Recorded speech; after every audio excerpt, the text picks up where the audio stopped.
2026-2031, Volume 2, Annexures of the 16th Finance Commission. Number 3, explanatory memorandum as to the action taken on the recommendations contained in the above report. Item number 2, माननीय वित्त मंत्री Nirmala Sitharaman ji.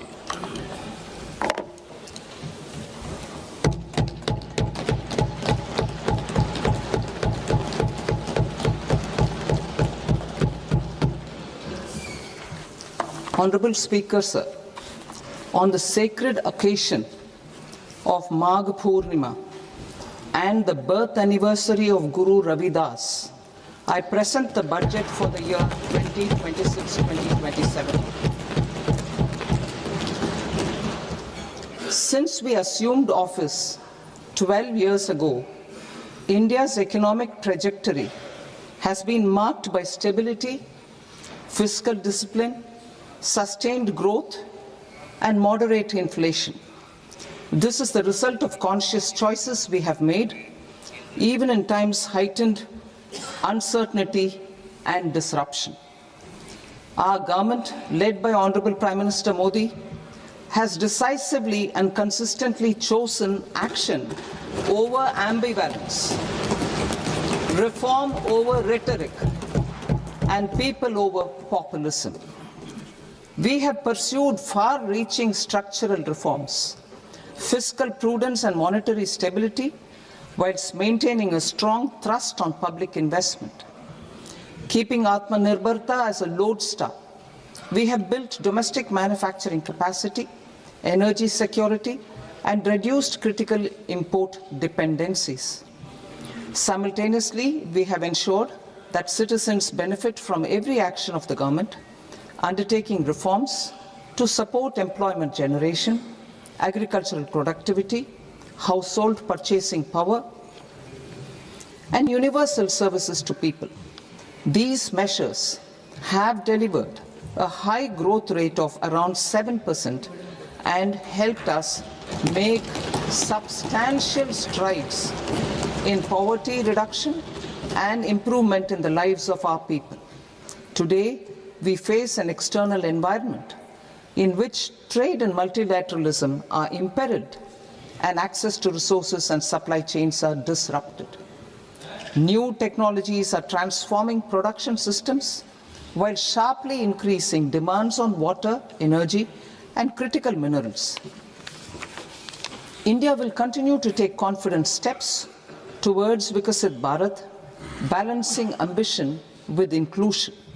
As a growing economy with expanding trade and capital needs, India must also remain deeply integrated with global markets, exporting more and attracting stable long-term investment. As I begin Part A, I want to express my gratitude to the people for standing firmly with us as we forge our way together towards becoming one of the largest economies of the world.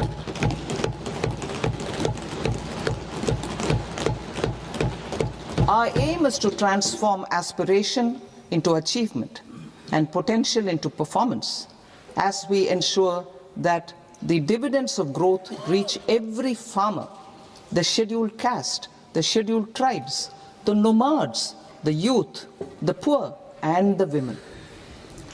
In Vikasit Bharat Young Leaders Dialogue 2026, several innovative ideas were shared with our Prime Minister, which have inspired many of the proposals, making this a unique Yuva Shakti-driven budget.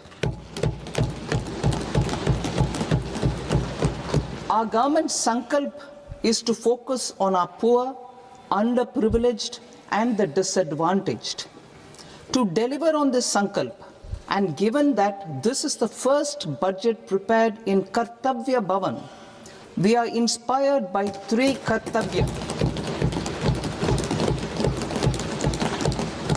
Our first Kartavya is to accelerate and sustain economic growth by enhancing productivity and competitiveness and building resilience to volatile global dynamics. Our second kartavya is to fulfill aspirations of our people and build their capacity, making them strong partners in India's path to prosperity. Our third kartavya, aligned with our vision of Sabka Saath, Sabka Vikas, is to ensure that every family, community, region, and sector has access to resources, amenities, and opportunities for meaningful participation. This threefold approach requires a supportive ecosystem. The first requirement is to sustain the momentum of structural reforms, continuous, adaptive, and forward-looking. Second, a robust and resilient financial sector is central to mobilizing savings, allocating capital efficiently, and managing risks. Third, cutting-edge technologies, including AI applications, can serve us as force multipliers for better governance. Reform Express. Our government has undertaken comprehensive reforms towards creating employment, boosting productivity, and accelerating growth. After the Prime Minister's announcement on Independence Day in 2025, over 350 reforms have been rolled out. This includes GST simplification, notification of labor codes, and rationalization of mandatory quality control orders. High-level committees have been formed, and in parallel, the central government is working with the state governments on deregulation and reducing compliance requirements. The Reform Express is well on its way and will maintain its momentum to help us fulfill our kartavya. I now move to specific proposals. Under our first kartavya, to accelerate and sustain economic growth, I propose interventions in 6 areas. 1. Scaling up manufacturing in 7 strategic and frontier sectors. 2. Rejuvenating legacy industrial sectors. 3. Creating champion MSMEs. 4. Delivering a powerful push for infrastructure. 5. Ensuring long-term security and stability. And 6. Developing city economic regions. Scaling up of manufacturing in 7 strategic and frontier sectors. Biopharma Shakti, meaning biopharma strategy for health advancement through knowledge, technology, and innovation. India's disease burden is observed to be shifting towards non-communicable diseases like diabetes, cancer, and autoimmune disorders. Biologic medicines are key to longevity and quality of life at affordable costs. To develop India as a global biopharma manufacturing hub,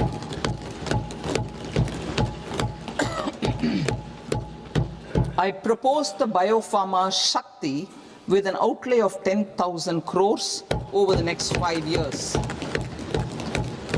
This will build the ecosystem for domestic production of biologics and biosimilars.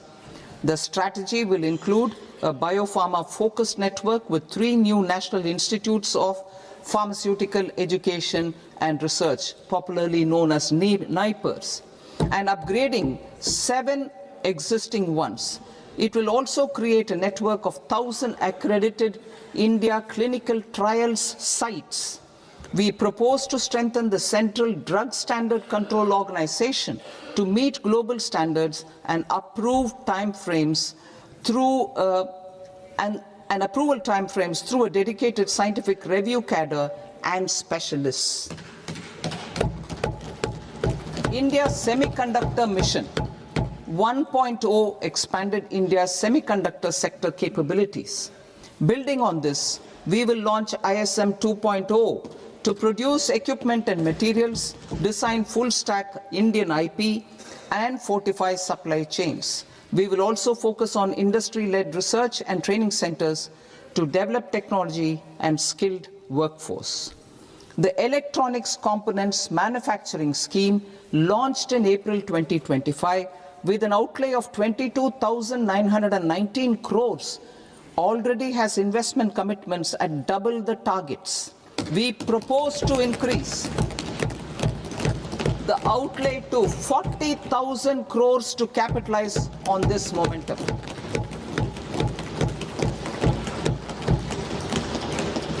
A scheme for rare earth permanent magnets was launched in 2025 November.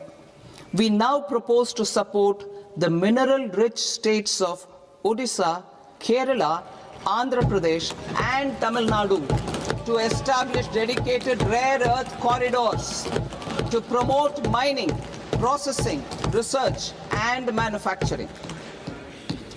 To enhance domestic chemical production and reduce import dependency, we will launch a scheme to support states in establishing 3 dedicated chemical parks through challenge route on a cluster-based plug-and-play model. Strong capital goods.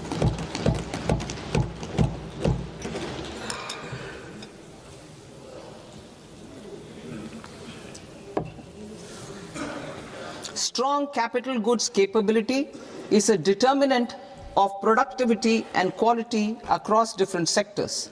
Towards building this capacity, I propose the following.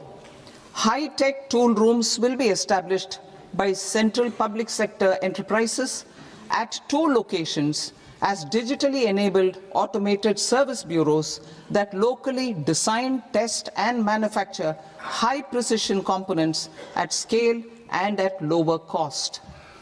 2. A scheme for enhancement of construction and infrastructure equipments will be introduced to strengthen domestic manufacturing of high value and technologically advanced CIE. This can range from lifts in a multi-storied apartment or firefighting equipment in multiplexes, large or small, and to tunnel boring equipments for building metros and high-altitude roads.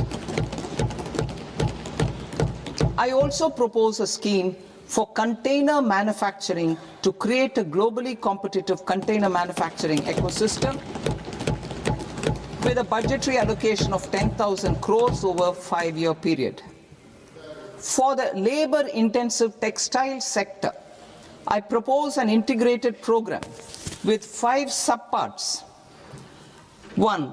The National Fiber Scheme for self-reliance in natural fibers, such as silk, wool, and jute, man-made fibers, and new-age fibers. Textile expansion and employment scheme to modernize traditional clusters with capital support for machinery, technology upgradation, and common testing and certification centers. 3. The National Handloom and Handicraft Program to integrate and strengthen existing schemes and ensure targeted support for weavers and artisans. Tex Eco Initiative to promote globally competitive and sustainable textiles and apparels. Samarth 2.0 to modernize the upgrade the textile skilling ecosystem through collaboration with industry and academic institutions. Further, I propose to set up mega textile parks in challenge mode. They can also focus on bringing value addition to technical textiles. I propose to launch the Mahatma Gandhi Gram Swaraj initiative to strengthen khadi, handloom, and handicrafts. This will help in global market linkage and branding. It will streamline and support training, skilling, quality of process, and production. This will benefit our weavers, village industries, one district, one product ODOP initiative, and also our rural youth. India has the potential to emerge as a global hub for high quality, affordable sports goods. I propose a dedicated initiative for sports goods that will promote manufacturing, research, and innovation in equipment design as well as material sciences. Rejuvenation of legacy industrial clusters. I propose to introduce a scheme to revive 200 legacy industrial clusters to improve their cost competitiveness and efficiency through infrastructure and technology upgradation. Creating champion SMEs and supporting micro enterprises. Recognizing MSMEs as a vital engine of growth, I propose a three-pronged approach to help them grow as champions. Equity support. I propose to introduce a dedicated 10,000 crores SME growth fund to create future champions, incentivizing enterprises based on select criteria. I also propose to top up the Self-Reliant India Fund set up in 2021 with 2,000 crores to continue support to micro enterprises and maintain their access to risk capital. Liquidity support. With TREDS, more than 7 lakh crore has been made available to MSMEs. To leverage its full potential, I propose 4 measures. 1. Mandate TREDS as the transaction settlement platform for all purchases from MSMEs by CPSEs, serving as a benchmark for other corporates. 2. Introduce a credit guarantee support mechanism through CGTMSE for invoice discounting on TREDS platform. 3. Link GEM with TREDS for sharing information with financiers about government purchases from MSMEs, encouraging cheaper and quicker financing. 4. Introduce TREDS receivables as asset-backed securities, helping develop a secondary market, enhancing liquidity and settlement of transactions. Professional support. Government will facilitate professional institutions such as the ICAI, ICSI, ICMAI to design short-term modular courses and practical tools to develop a cadre of corporate mitras, especially in Tier 2 and Tier 3 towns. These accredited para-professionals will help MSMEs meet compliance requirements at affordable costs. Infrastructure. During this past decade, our government has undertaken several initiatives for large-scale enhancement of public infrastructure, including through new financing instruments such as Infrastructure Investment Trust (InvITs) and Real Estate Investment Trust (REITs), and institutions like NIIF and NABFID. We shall continue to focus on developing infrastructure in cities with over 5 lakh population, that is Tier 2, Tier 3 cities, which have expanded to become growth centers. Public capital expenditure has increased manifold from 2 lakh crore in 2014-15 to an allocation of 11.2 lakh crore in BE 25-26.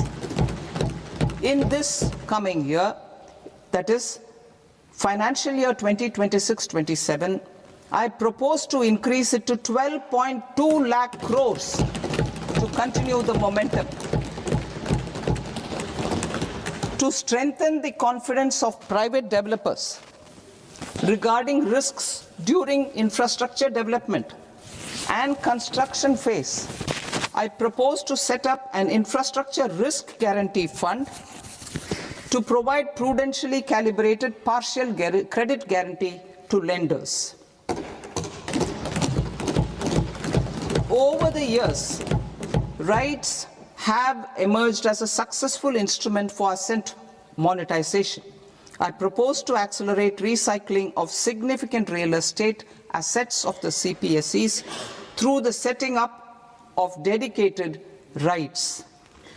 To promote environmentally sustainable movement of cargo, I propose to 1. Establish new dedicated freight corridors connecting Dankuni in the east to Surat in the west. Operationalize 20 new national waterways over the next 5 years. Starting with National Waterways 5 in Orissa to connect mineral-rich areas of Talcher and Angul and industrial centers like Kalinga Nagar to the ports of Paradeep and Dhamra. Training institutes will be set up as regional centers of excellence for development of required manpower for these waterways. This will benefit youth in the entire stretch of the waterways to train and acquire skills. Further, a ship repair ecosystem catering to inland waterways will also be set up at Varanasi and Patna. And C, launch a coastal cargo promotion scheme for incentivizing a modal shift from rail to road to increase the share of inland waterways and coastal shipping from 6% to 12% by 2047. To enhance last mile and remote connectivity and promote tourism, I propose to give incentives to indigenize manufacturing of seaplanes. A seaplane VGF scheme will be also introduced to provide support for operations. Carbon capture, utilization and storage. Aligning with the roadmap launched in December 2025, the carbon capture, utilization and storage technologies at scale will achieve higher readiness and in end-use application across 5 industrial sectors, including power, steel, cement, refineries, and chemicals. An outlay of 20,000 crore is proposed over the next 5 years for this purpose. City economic regions. Cities are India's engines of growth, innovation, and opportunities. We shall now focus on Tier 2, Tier 3 cities, and even temple towns, which need modern infrastructure and basic amenities. This budget aims to further amplify the potential of cities to deliver the economic power of agglomerations by mapping city economic regions based on their specific growth drivers. An allocation of 5,000 crore per CER over 5 years is proposed for implementing their plans through a challenge mode with a reform-cum-result-based financing mechanism. In order to promote environmentally sustainable passenger systems, we will develop 7 high-speed rail corridors between cities as growth connectors, namely Mumbai to Pune, Pune to Hyderabad, Hyderabad to Bengaluru, Hyderabad to Chennai, Chennai to Bengaluru, Delhi to Varanasi, Varanasi to Siliguri.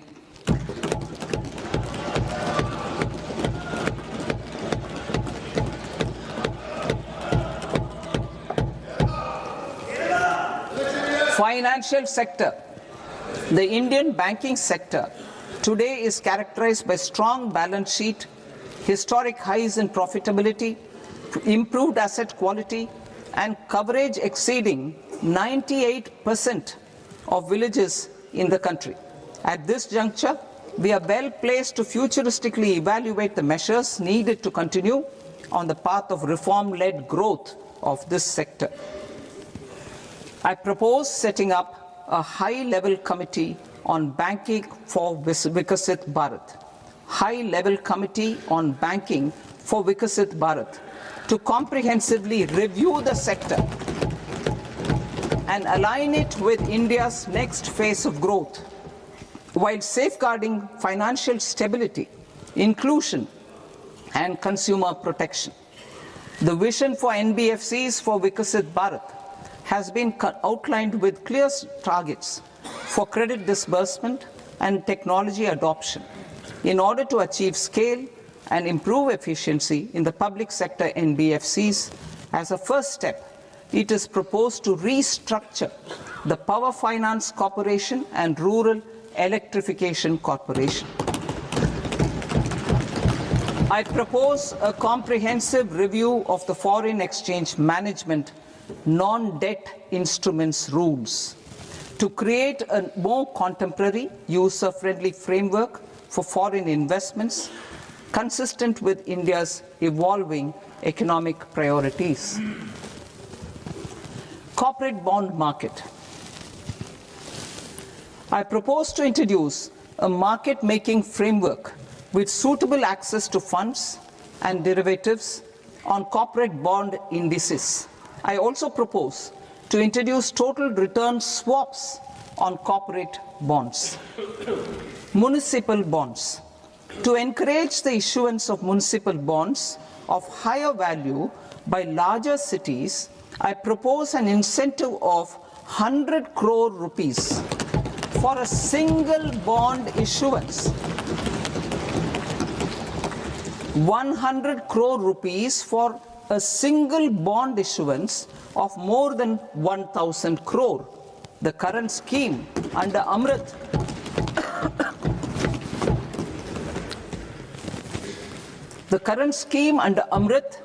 which incentivizes issuances up to 200 crores only, will also continue to support smaller and medium towns. That will also continue to support the smaller and medium towns. Ease of doing business. Individual persons resident outside India, PROI, will be permitted to invest in equity instruments of listed Indian companies through the Portfolio Investment Scheme.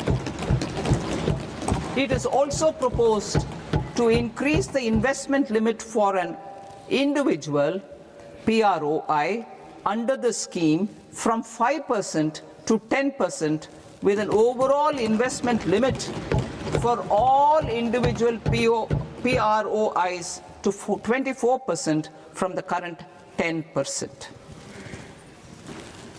Emerging technologies including AI. 21st century is technology driven. Adoption of technology is for the benefit of all people. Farmers in the field, women in STEM, youth keen to upskill, and Divyangjan to access newer opportunities. The government has taken several steps to support new technologies through AI Mission, National Quantum Mission, Anusandhan National Research Fund, and Research and Development and Innovation Fund. Our second kartavya is to fulfill aspirations and build capacities.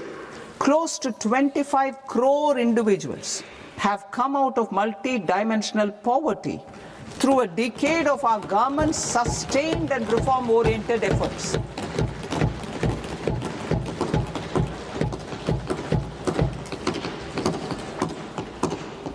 Our government has therefore decided to place a renewed emphasis on the service sector to provide a pathway to fulfilling aspirations of a youthful India with the following measures. I propose to set up a high-powered Education to Employment and Enterprises Standing Committee to recommend measures that focus on services sector as a core driver of Vikasit Bharat. This will make us a global leader in services with a 10% global share by 2047. The committee will prioritize areas to optimize the potential for growth, employment, and exports. They will also assess the impact of emerging technologies, including AI, on jobs and skill requirements and propose measures thereof. To create a range of skilled career pathways, a new range of skilled career pathways for our youth, I propose interventions in the following sectors. Health. Existing institutions for allied health professionals will be upgraded and new AHP institutions established in private and government sectors. This will cover 10 selected disciplines, including optometry, radiology, anesthesia, OT technology, applied psychology, and behavioral health, and add 1 lakh AHPs over the next 5 years. A strong care system covering geriatric and allied care services will be built. A variety of NSQF-aligned programs will be developed to train multi-skilled caregivers, combining core care and allied skills such as wellness, yoga, and operation of medical assistive devices. In the coming year, 1.5 lakh caregivers will be trained.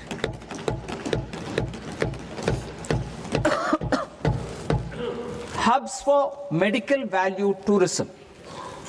To promote India as a hub for medical tourism services, I propose to launch a scheme to support states in establishing 5 regional medical hubs in partnership with the private sector. These hubs will serve as integrated healthcare complexes that combine medical, educational, and research facilities. They will have Ayush centers, medical value tourism facilitation centers, and infrastructure for diagnostics, post-care, and rehabilitation. These hubs will provide diverse opportunities, job opportunities for health professionals, including doctors and AHPs. Ancient Indian yoga, already respected in several parts of the world, was given a mass global recognition when Honorable Prime Minister took it to the UN. Post-COVID, Ayurveda gained a similar global acceptance and recognition. Exporting quality Ayurveda products helps farmers who grow the herbs and youth who process the products. To meet growing global demand, a few more steps are being taken. I propose to 1. Set up 3 new All India Institutes of Ayurveda. 2. Upgrade Ayush pharmacies and drug testing labs for higher standards of certification ecosystem and make available more skilled personnel. 3. Upgrade the WHO Global Traditional Medicine Center in Jamnagar to bolster evidence-based research, training, and awareness for traditional medicine. Animal husbandry. Livestock contributes to close to 16% of farm income, including of poor and marginal households. To scale up availability of veterinary professionals by more than 20,000, I propose to roll out a loan-linked capital subsidy support scheme for establishment of veterinary and para-veterinary colleges, veterinary hospitals, diagnostic laboratories, and breeding facilities in private sector. Collaboration between Indian and foreign institutions will also be facilitated. Orange economy. India's animation, visual effects, gaming and comics sector, AVGC sector, is a growing industry projected to require 2 million professionals by 2030. I propose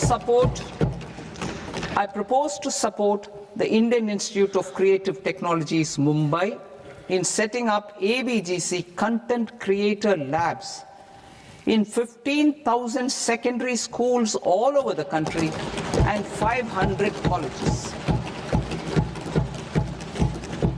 The Indian design industry is expanding rapidly, and yet there is a shortage of Indian designers.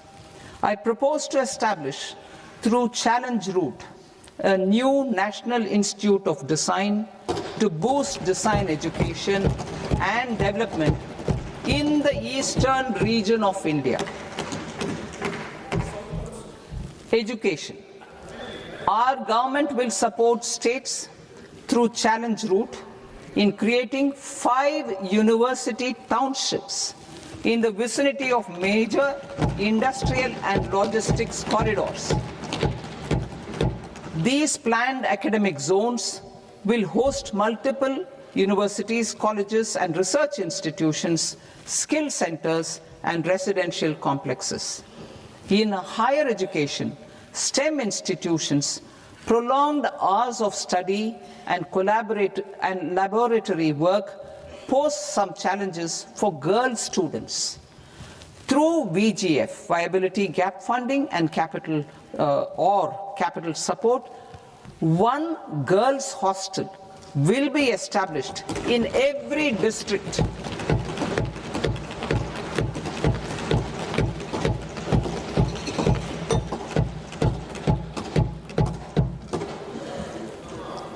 To promote astrophysics and astronomy via immersive experiences. 4 telescope infrastructure facilities will be set up or upgraded. The National Large Solar Telescope, the National Large Optical Infrared Telescope, the Himalayan Chandra Telescope, and the Cosmos 2 Planetarium. Tourism. The tourism sector has the potential to play a large role in the employment generation, forex earnings, and expanding the local economy. I propose to set up a National Institute of Hospitality by upgrading the existing National Council for Hotel Management and Catering Technology. It will function as a bridge between academia, industry, and government. I also propose a pilot scheme for upskilling 10,000 guides in 20 iconic tourist sites through a standardized, high-quality, 12-week training course in hybrid mode in collaboration with the Indian Institute of Management. A national destination digital knowledge grid will be established to digitally document all places of significance, cultural, spiritual, and heritage. This initiative will create a new ecosystem of jobs for local researchers, historians, content creators, and technology partners. India has the potential and opportunity to offer world-class trekking and hiking experience. We will develop ecologically sustainable mountain trails in Himachal Pradesh, Uttarakhand, and Jammu Kashmir. Also in Araku Valley in the Eastern Ghats and Podigai Malai in the Western Ghats. Turtle trails along key nesting sites in the coastal areas of Odisha, Karnataka, and Kerala. And 3 bird watching trails along the Pulikat Lake in Andhra Pradesh, Tamil Nadu. It's on the border. Under the visionary leadership of Honorable Prime Minister, we established the International Big Cat Alliance in 2024. This year, India is hosting the first ever Global Big Cat Summit, where heads of governments and ministers from 95 range countries will deliberate on collective strategies for conservation. Heritage and culture tourism. I propose to develop 15 archaeological sites, including Lothal, Dolavira, Rakigadi, Adichanallur, Saranath, Hastinapur, and Leh Palace into vibrant experiential cultural destinations. Excavated landscapes will be open to the public through curated walkways. Immersive storytelling skills and technologies will be introduced to help conservation labs, interpretation centers, and guides. The sports sector provides multiple means of employment, skilling, and job opportunities. Taking forward the systematic nurturing of sports talent which is set in motion through the Khelo India program earlier, I propose to launch a Khelo India mission to transform the sports sector over the next decade. The mission will facilitate an integrated talent development pathway supported by training centers which are foundational, intermediate, and elite levels. B, systematic development of coaches and support staff. C, integration of sports science and technology. D, competitions and leagues to promote sports culture and provide platforms. And E, development of sports infrastructure for training and competition. Our third Kartavya aligns with our vision of Sabka Saath, Sabka Vikas towards Vikasit Bharat. This requires targeted efforts for 1. Increasing farmer incomes through productivity enhancement and entrepreneurship, with special attention to small and marginal farmers. B. Empowering Divyangjan through access to livelihood opportunities, training, and high-quality assistive devices. C. Empowering the vulnerable to access mental health and trauma care. D. Focus on the Purvodaya states and the Northeast region to accelerate development and employment opportunities. Fisheries. We will undertake initiatives for integrated development of 500 reservoirs and Amrit Sarovars.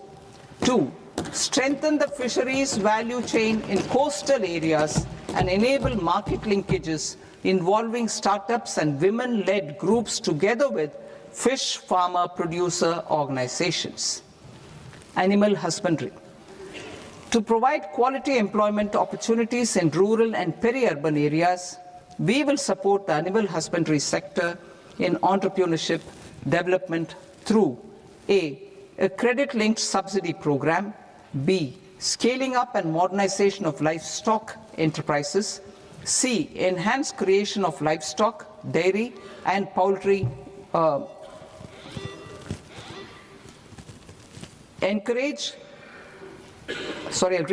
enhanced creation of livestock, dairy, and poultry-focused integrated value chains, and D, encourage creation of livestock farmer-producer organizations. High-value agriculture. To diversify farm outputs, increase productivity, enhance farmers' incomes, and create new employment opportunities, we will support high-value crops such as coconut, sandalwood, cocoa, cashew in the coastal areas, agar trees in northeast, and nuts such as almonds, walnuts, and pine nuts in our hilly regions. These, all of them, will be supported. India is the world's largest producer of coconuts. About 30 million people, including nearly 10 million farmers, depend on coconuts for their livelihood. To further enhance competitiveness in coconut production, I propose a coconut promotion scheme to increase production and enhance productivity through various interventions, including replacing and non-productive trees with new saplings or plants or varieties in major coconut growing states.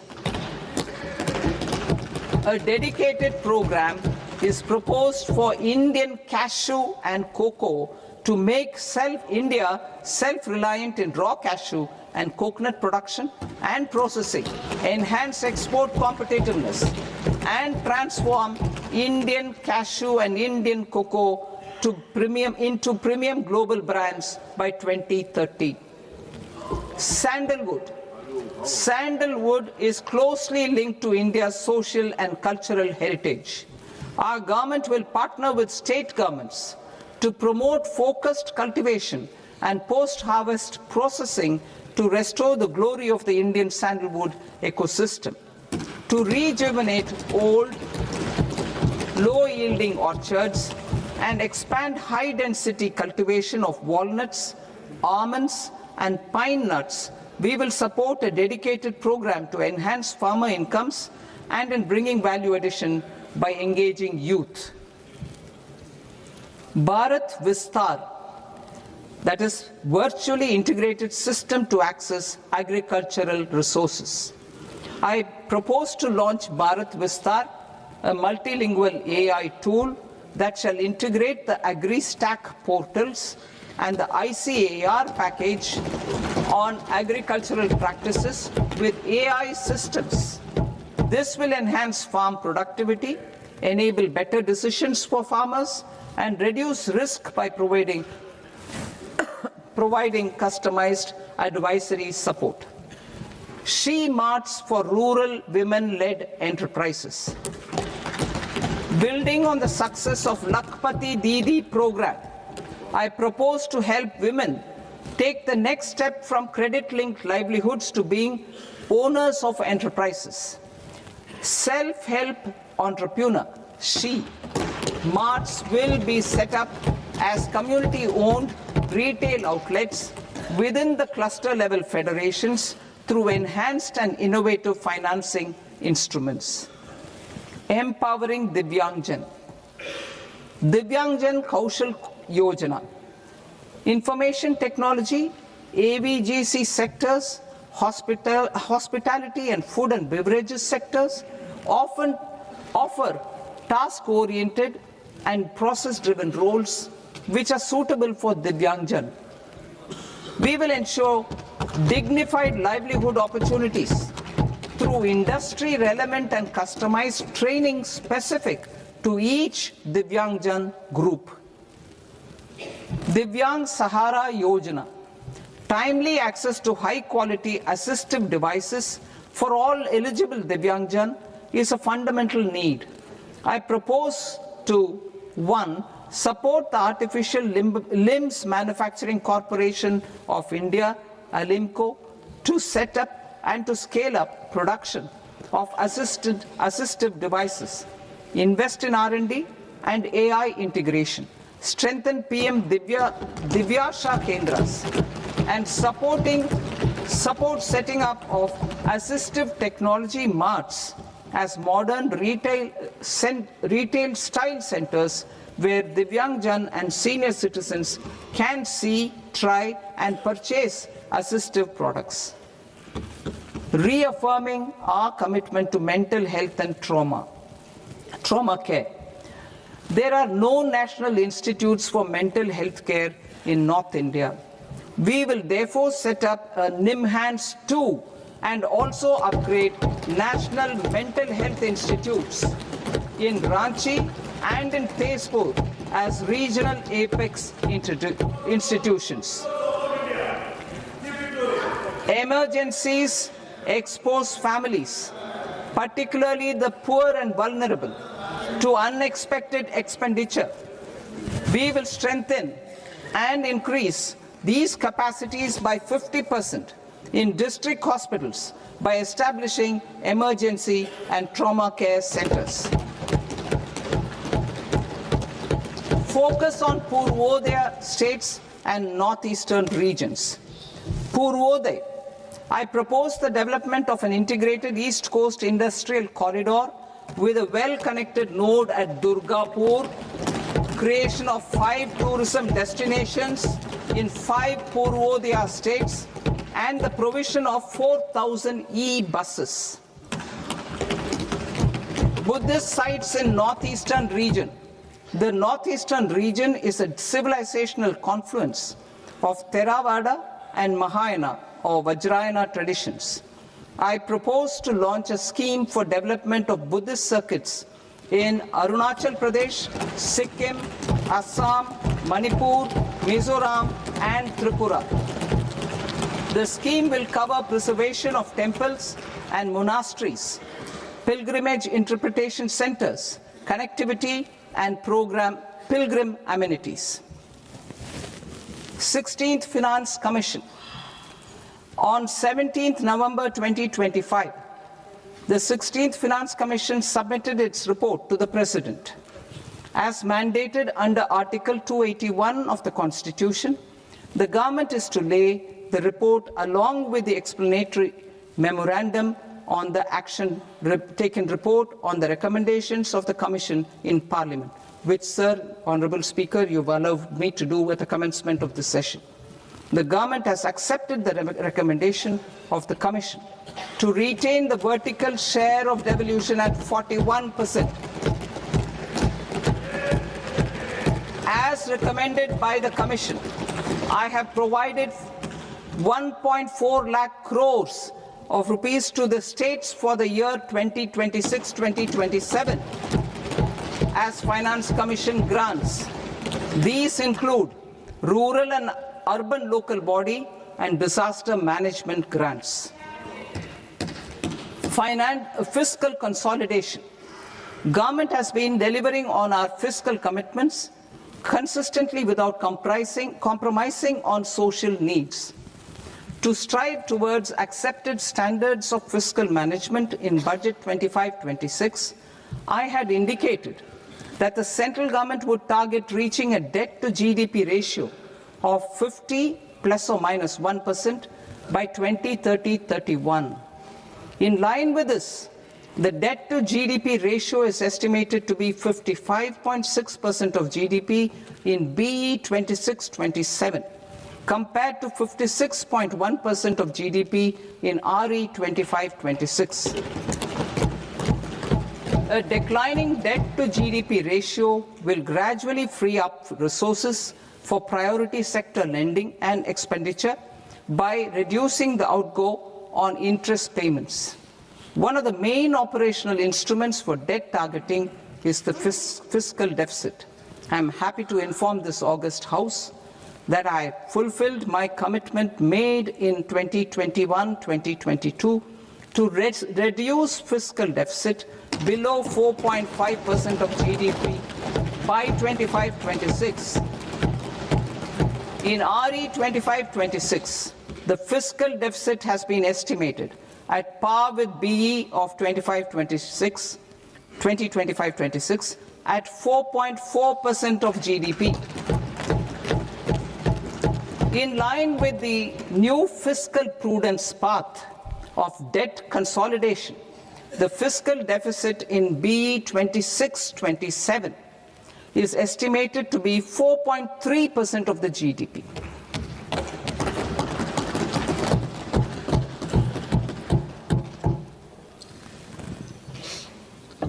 The revised estimates of the non-debt receipts are 34 lakh crore rupees, of which the centre's net tax receipts are 26.7 lakh crore. The revised estimate of the total expenditure is 49.6 lakh crore rupees, of which the capital expenditure is about 11 lakh crores. Budget estimates 2026 to 2027.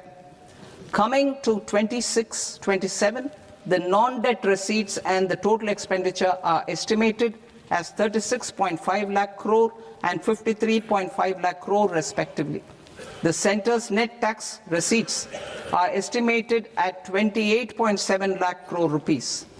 To finance the fiscal deficit, the net market borrowings from dated securities are estimated at 11.7 lakh crore rupees. The balance financing is expected to come from small savings and other sources.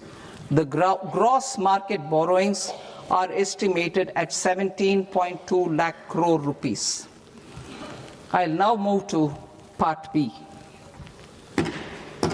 Part B, direct taxes.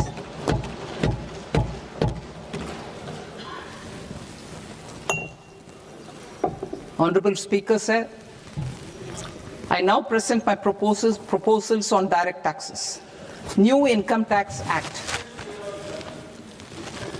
In July 2024, I announced a comprehensive review of the Income Tax Act 1961. This was completed in a record time, and the Income Tax Act 2025 will come into effect from 1st April 2026. The simplified income tax rules and forms will be notified shortly, giving adequate time to taxpayers to acquaint themselves with its requirements. The forms have been redesigned such that ordinary citizens can comply without difficulty. Ease of living. I propose that any interest awarded by the Motor Accident Claims Tribunal to a natural person will be exempt from income tax, and any TDS on this account will be done away with. I propose to reduce TCS rate on the sale of overseas tour program package from the current 5% and 20% to 2% without any stipulation of amount. I propose to reduce TCS rate for pursuing education and for medical purposes under the Liberalized Remittance Scheme, popularly known as LRS, from 5% to 2%. Supply of manpower services is proposed to be specifically brought within the ambit of payment to contractors for the purpose of TDS to avoid ambiguity. Thus, TDS on these services will be at the rate of either 1% or 2% only. I propose a scheme for small taxpayers, wherein a rule-based automated process will enable obtaining a lower or nil deduction certificate instead of filing an application with the assessing officer. For the ease of taxpayer holding securities in multiple companies, I propose to enable depositories to accept Form 15G or Form 15H from the investor and provide it directly to various relevant companies. I propose to extend time available for revising returns from 31st December to up to 31st March with the payment of a nominal fee. I also propose to stagger the timeline for filing of tax returns. Individuals with ITR 1 and ITR 2 returns will continue to file till 31st July, and non-audit business cases or trusts are proposed to be allowed time till 31st August. TDS on sale of immovable property by a non-resident is proposed to be deducted and deposited through resident buyers and his or her PAN-based challan instead of requiring a TAN, which is a temporary accounting number. To address practical issues of small taxpayers like students, young professionals, tech employees, relocated NRIs, and such others, I propose to introduce a one-time 6-month foreign asset disclosure scheme for these taxpayers to disclose income or assets below a certain size. This scheme would be applicable for two categories of taxpayers, namely, A, who did not disclose their overseas income or assets, and B, who disclosed their overseas income and or paid due tax but could not declare the asset acquired.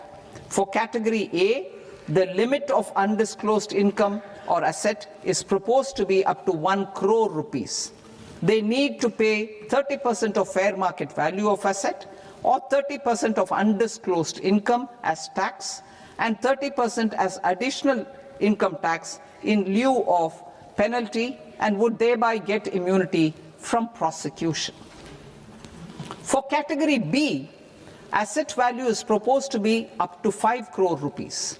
Here, immunity from both penalty and prosecution will be available with a payment of fee of 1 lakh rupees. Rationalizing penalty and prosecution. Multiplicity of proceedings are hindrance to the ease of doing business. I propose to integrate assessment and penalty proceedings by way of a common order for both. There will be no interest liability on the taxpayer on the penalty amount for the period of appeal before the first appellate authority, irrespective of the outcome of appeal process. Further, quantum of prepayment is being reduced from 20% to 10% and will continue to be calculated only on core tax demand. As an additional measure for reducing litigation, I propose to allow taxpayers to update their returns even after reassessment proceedings have been initiated, and an additional 10% tax rate over and above the rate applicable for the relevant year. The assessing officer will then use only this updated return in his proceedings. There is already a framework for immunity from penalty and prosecution in the cases of underreporting. I propose to apply this framework for immunity to misreporting too. However, in such a case, the taxpayer will need to pay 100% of the tax amount as an additional income tax over and above the tax and interest due. Penalties for certain technical defaults, such as failure to get accounts audited, non-furnishing of transfer pricing audit report, and default in furnishing statement for financial transactions, are proposed to be converted into fee.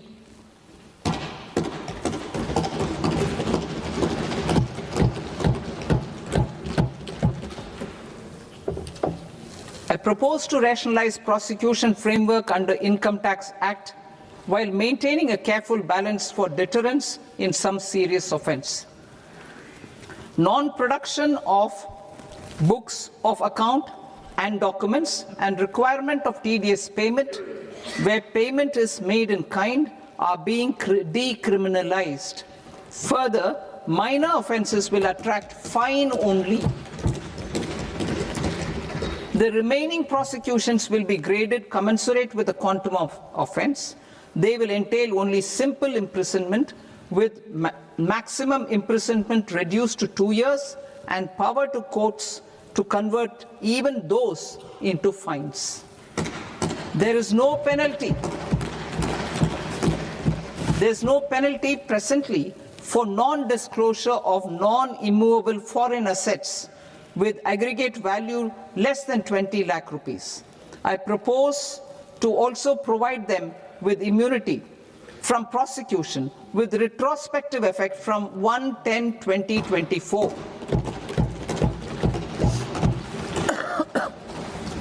Cooperatives. Deduction is already allowed to a primary cooperative society engaged in supplying milk, oilseeds, fruits or vegetables raised or grown by its members. I propose to extend this deduction to also include supply of cattle feed and cotton seed produced by its members. I propose to allow inter-cooperative society dividend income as deduction under the new tax regime to the extent it is further distributed to its members.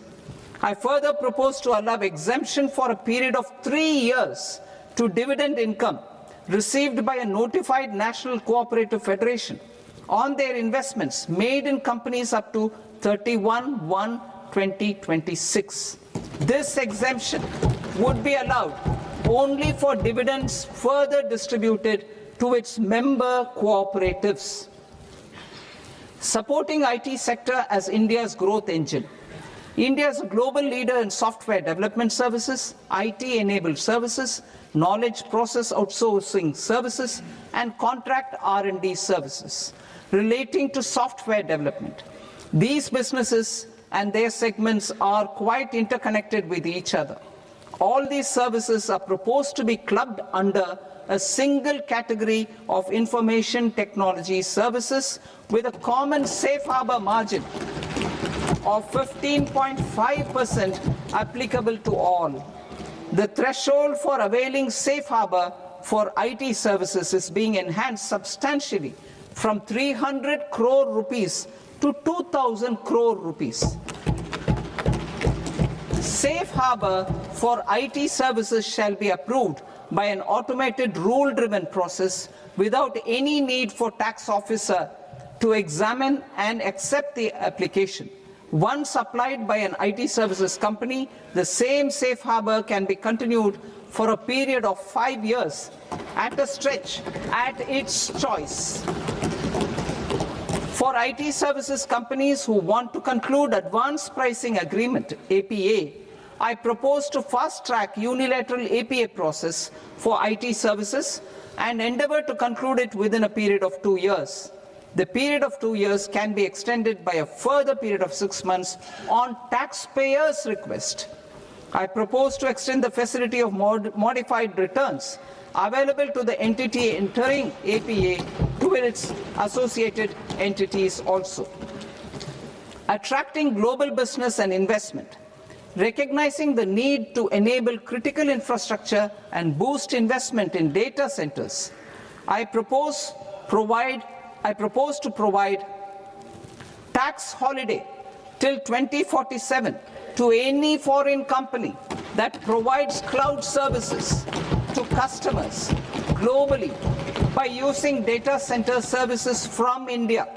It will, however, need to provide services to Indian customers through an Indian reseller entity. I also propose to provide a safe harbor of 15% on cost in case the company providing data center services from India is a related entity. To harness the efficiency of just-in-time logistics for electronic manufacturing, I propose to provide safe harbor to non-residents for component warehousing in a bonded warehouse at a profit margin of 2% of the invoice value. The resultant tax of about 0.7% will be much lower than in competing jurisdictions. To provide fillip to toll manufacturing in India, I propose to provide exemption from income tax for 5 years to any non-resident who provides capital goods, equipment, or tooling to any toll manufacturer in a bonded zone.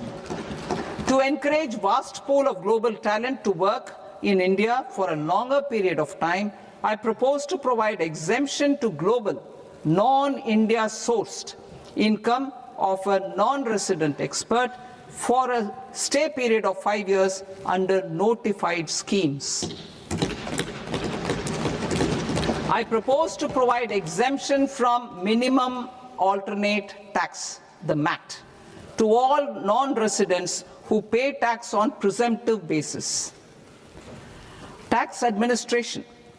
I propose to constitute a joint committee of Ministry of Corporate Affairs and Central Board of Direct Taxes for incorporating the requirements of income computation and disclosure standards, the ICDS, in the Indian Accounting Standards, IND AS itself. Separate accounting requirement based on ICDS will be done away with from the tax year 27-28.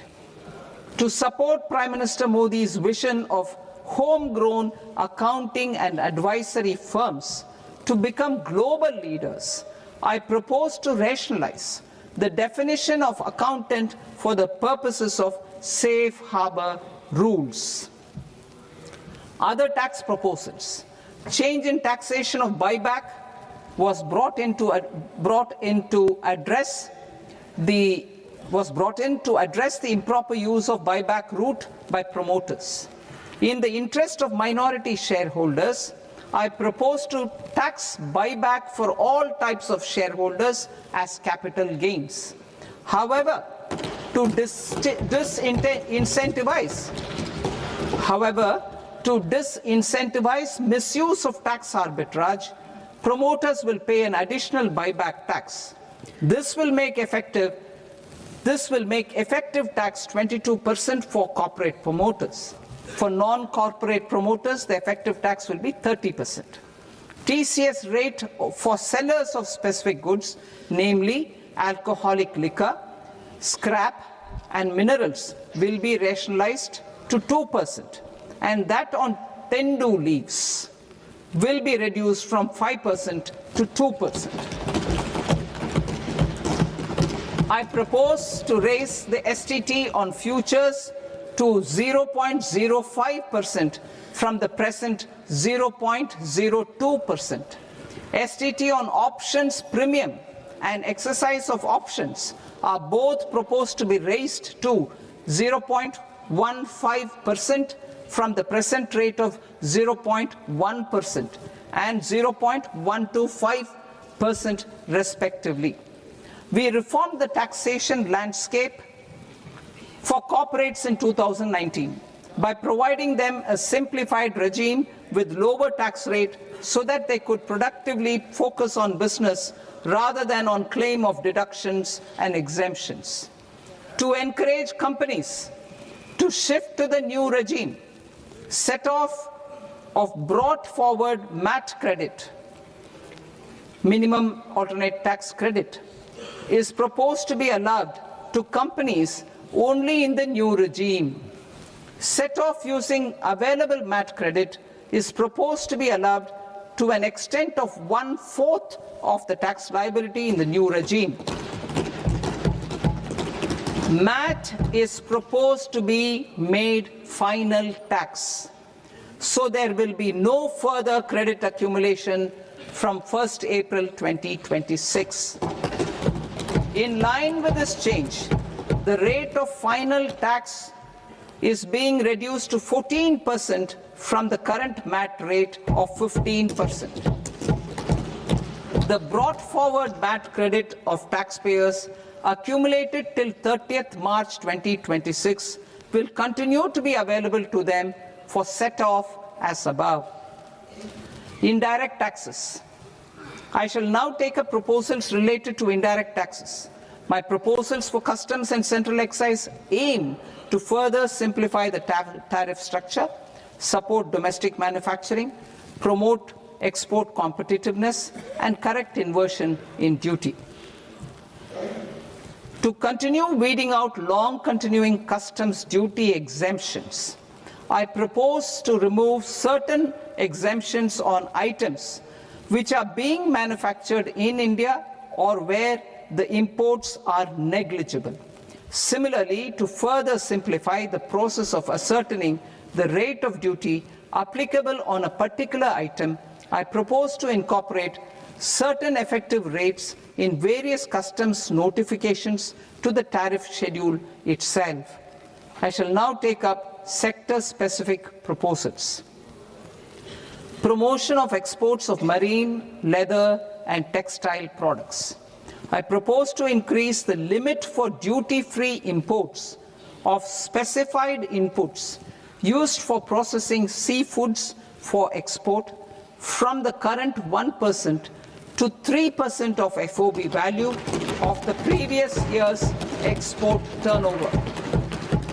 I also propose to allow duty-free imports of specified inputs, which is currently available for exports of leather or synthetic footwear, to exports of shoe uppers as well.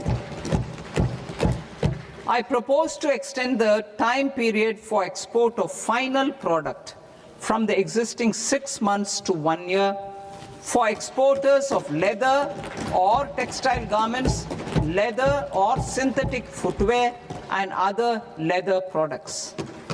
Energy transition and security.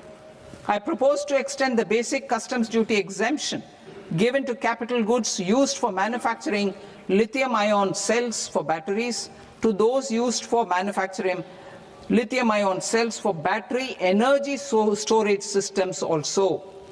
I propose to exempt basic customs duty on import of sodium antimonate for use in manufacture of solar glass. Nuclear power.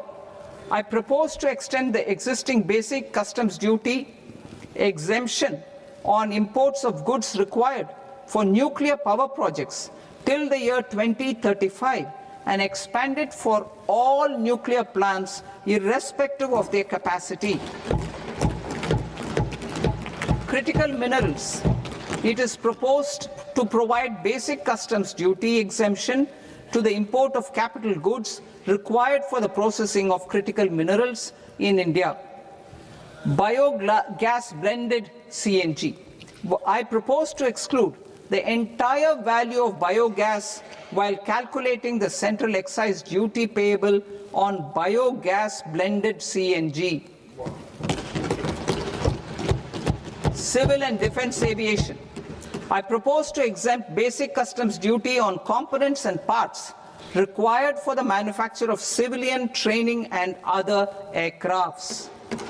It is proposed to exempt basic customs duty on raw materials imported for the manufacture of parts of aircraft to be used in maintenance, repair, or overall requirements by units in the defense sector.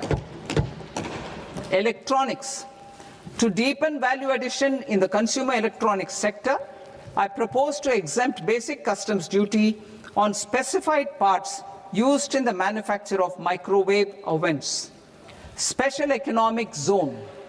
To address the concerns arising about utilization of capacity by manufacturing units in the special economic zones due to global trade disruptions, I propose as a special one-time measure to facilitate sales by eligible manufacturing units in SEZs to the domestic tariff area at concessional rates of duty. The quantity of such sales will be limited to a prescribed proportion of their exports. Necessary regulatory changes will be undertaken to operationalize the measures while ensuring level playing field for the units working in the DTA. Ease of living. To rationalize the customs duty structure for goods imported for personal use, I propose to reduce the tariff rate on all dutiable goods imported for personal use from 20% to 10%. To provide relief to patients, particularly those suffering from cancer, I propose to exempt basic customs duty on 17 drugs or medicines. I propose also to add 7 more rare diseases for the purposes of exempting import duties on personal imports of drugs, medicines, and food for special medical purposes used in their treatment. Customs process. India's role and share in the global trade is poised for a major leap in line with our ambition and journey towards Vikasit Bharat. In this regard, I propose many measures for custom processes to have minimal intervention for smoother and faster movement of goods and greater certainty to the trade. Trust-based systems. I propose to enhance duty deferral period for Tier 2 and Tier 3 authorized economic operators, known as AEOs, from 15 days to 30 days. I propose to provide eligible manufacturer importers the same duty deferral facility. This should encourage them to get themselves accredited as a full-fledged Tier 3 AEO in due course. To provide greater certainty and for better business planning, I propose to extend validity period of advance ruling binding on customs from the present 3 years to 5 years. In the spirit of the whole of government approach,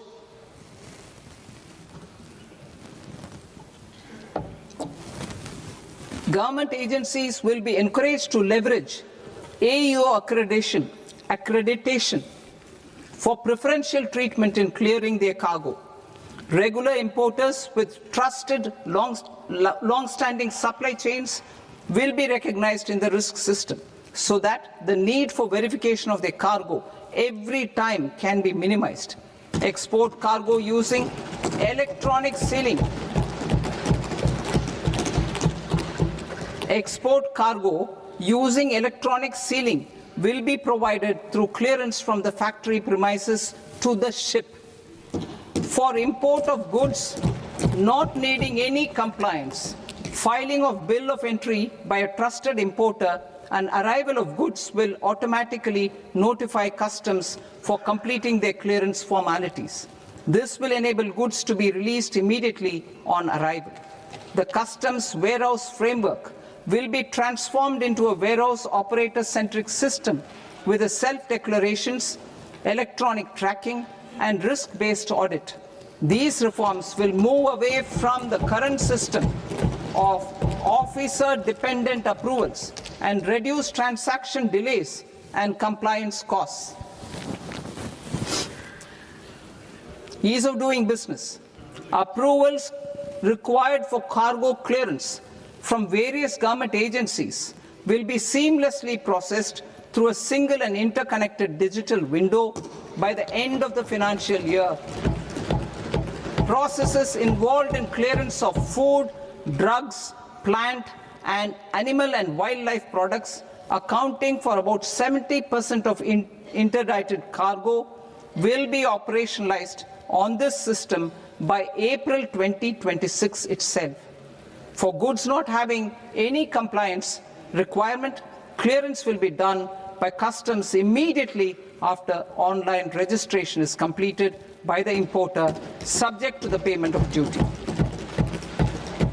Customs integrated system will be rolled out in 2 years as a single integrated and scalable platform for all customs processes. Utilization of non-intrusive scanning with advanced imaging and AI technology for risk assessment will be expanded in a phased manner with the objective to scan every container across all the major ports. New export opportunities to support Indian fishermen to fully harness the economic value of marine resources beyond our territorial waters. The following measures will be taken. A. Fish catch by an Indian fishing vessel in exclusive economic zone or on the high seas will be made free of duty. Landing of such fish on foreign port will be treated as export of goods. Safeguards will be put in place to prevent misuse during fish catch, transit, or transshipment.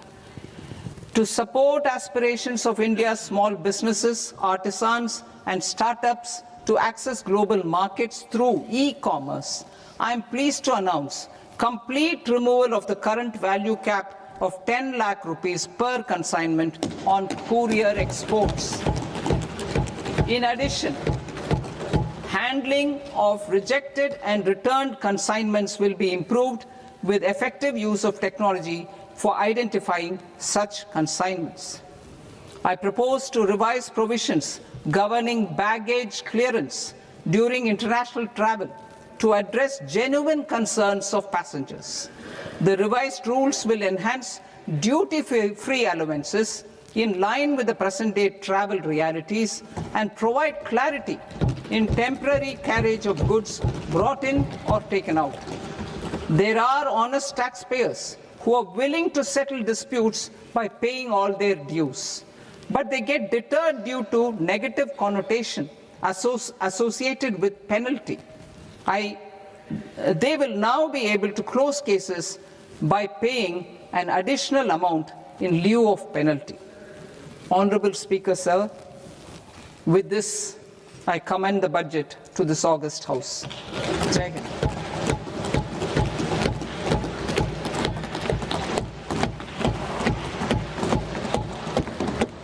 One and a half hours.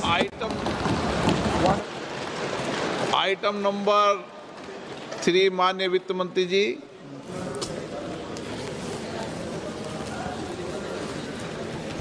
Item number 2, sir. 3. Sir, with your permission, I rise to lay on the table of the following statements under Section 3, 1 of the Fiscal Responsibility and Budget Management Act of 2003, medium-term fiscal policy, fiscal policy strategy statement, and macroeconomic framework statement. Item number 4 माननीय वित्त मंत्री जी। Sir, with your permission, I move for leave to introduce the Finance Bill 2026. प्रश्न ये कि विधेयक को पुनर्स्थापित करने की अनुमति प्रदान की जाए। जो सदस्य इस पक्ष में हाँ गए, जो सदस्य विरोध में ना गए, मेरे विचार में निर्णय हाँ वालों के पक्ष में, हाँ वालों के पक्ष में अनुमति प्रदान की जाती है। माननीय मंत्री जी, अब विधेयक पुनर्स्थापित करें। Sir, I introduce the bill. माननीय सदस्यगण, आपको सूचित किया जाता है कि माननीय वित्त मंत्री जी के बजट भाषण की कॉपी पब्लिकेशन काउंटर पर ली जाती है। बजट भाषण और बजट से संबंधित दस्तावेज आपके मोबाइल फोन और मेंबर पोर्टल्स पर ही उपलब्ध है। सभा की कार्रवाई कल सोमवार दिनांक 2 फरवरी 2026 को प्राप्त 11 बजे तक के लिए स्थगित की जाती है।